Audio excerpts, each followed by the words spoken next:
സുനിഷ നമുക്കൊപ്പം തിരുവനന്തപുരത്തുണ്ട്. സമരക്കാർക്കൊപ്പമാണ് സുനിഷയുള്ളത്. സുനിഷ, നമ്മൾ രാവിലെ അവരുടെ പ്രതികരണം എടുത്തിരുന്നു. അനിശ്ചിതകാല സമരത്തിനുള്ള 3 പടയാളികളും പോരാളികളും എത്തിക്കഴിഞ്ഞോ? ആശാവർക്കർമാർ എപ്പോഴാണ് സമരം തുടങ്ങുക?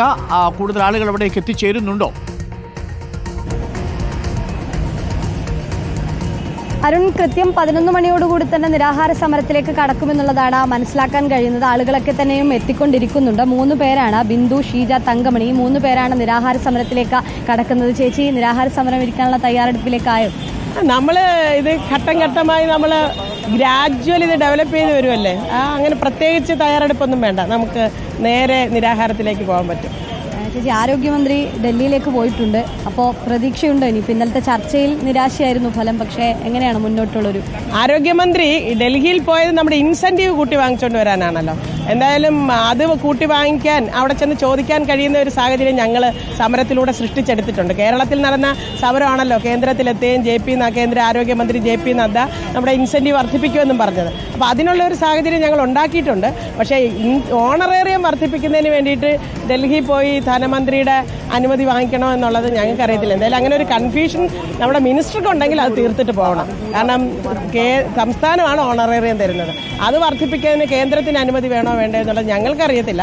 വേണമെന്നുണ്ടെങ്കിൽ വാങ്ങിച്ചോട്ടെ.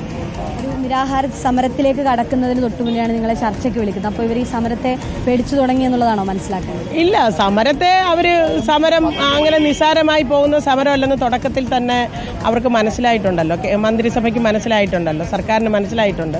അപ്പോൾ ഞങ്ങൾ ആരെയും പേടിപ്പിക്കാനൊന്നും ഉദ്ദേശിക്കുന്നില്ല. ഇത് ഒരു ജനാധിപത്യപരമായ രീതിയിൽ സമരം നടത്തുന്നു. ജനാധിപത്യപരമായ രീതിയിൽ തന്നെ പരിഹരിക്കണം എന്നുള്ളതാണ് ഞങ്ങളുടെ അഭിപ്രായം. തീർച്ചയായിട്ടും അത് തന്നെയാണ്. ഏതായാലും ജനാധിപത്യപരമായി തന്നെ ഈ സമരം അത് പരിഹരിക്കപ്പെടുമെന്നുള്ളൊരു പ്രതീക്ഷയിൽ തന്നെയാണ് ഇപ്പോൾ VM സുധീരൻ ഈ ആശാവർക്കർമാരുടെ സമരപ്പന്തലിലേക്ക് എത്തിയിരിക്കുകയാണ്. നിരാഹാര സമരം ഇരിക്കുന്ന ആശാവർക്കർമാരെ